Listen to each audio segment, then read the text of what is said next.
യേശു കർത്താവ് 2000 വർഷങ്ങൾക്ക് മുമ്പ് ഈ ലോകത്തിലേക്ക് വരിക എന്നുള്ളത് പൂർണ്ണഹിതമായിരുന്നു. പൂർണ്ണഹിതത്തിൽ ഈ ലോകത്തിൽ വന്ന കർത്താവ് ജീവിച്ചത് ദൈവത്തിന്റെ പൂർണ്ണഹിതത്തിലായിരുന്നു. യേശു പൂർണ്ണഹിതത്തിൽ ജീവിച്ചെങ്കിൽ നമ്മൾ എന്ത് ചെയ്യണം? പൂർണ്ണഹിതത്തിൽ. അവൻ പിടിക്കപ്പെടണം, അടിക്കപ്പെടണം എന്നുള്ളതും ദൈവത്തിന്റെ പൂർണ്ണഹിതത്തിൽപ്പെട്ടതായിരുന്നു. അവൻ മരിക്കണമെന്നുള്ളതും പൂർണ്ണഹിതമായിരുന്നു.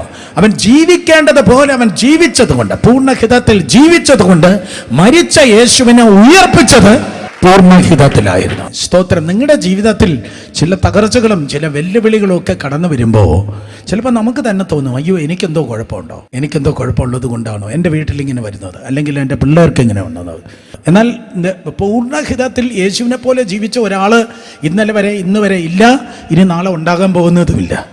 എന്നാൽ ആ പൂർണ്ണഗതത്തിൽ ജീവിച്ച യേശുവിന് ഒരു ഗതശമന ഉണ്ടായിരുന്നു, യേശുവിന് ഒരു തകർച്ചയുണ്ടായിരുന്നു, യേശുവിന് ഒരു ഗോൽഗോത്ത ഉണ്ടായിരുന്നു.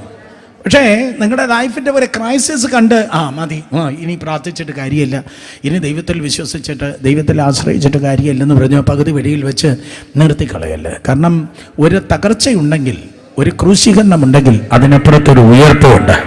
ആരെങ്കിലും യേശുവിനെ അങ്ങനെ എന്തുകൊണ്ട് അവനിങ്ങനെ വന്നു, നീ ദൈവപുത്രനെങ്കിൽ ഇറങ്ങി വാ, നിന്നെ തന്നെ രക്ഷിക്കുക, ഞങ്ങളെ രക്ഷിക്കുക എന്ന് കള്ളന്മാർ പറഞ്ഞു, വേറെ ആരൊക്കെയോ പറഞ്ഞു. പക്ഷെ അവരെല്ലാവരും അടപ്പിക്കുന്ന ഒരു പ്രവൃത്തി കർത്താവിൽ വെളിപ്പെട്ടെങ്കിൽ നിങ്ങളുടെ ലൈഫിൽ അത് വെളിപ്പെടും എന്നാണ് എനിക്ക് പറയാനുള്ളത്.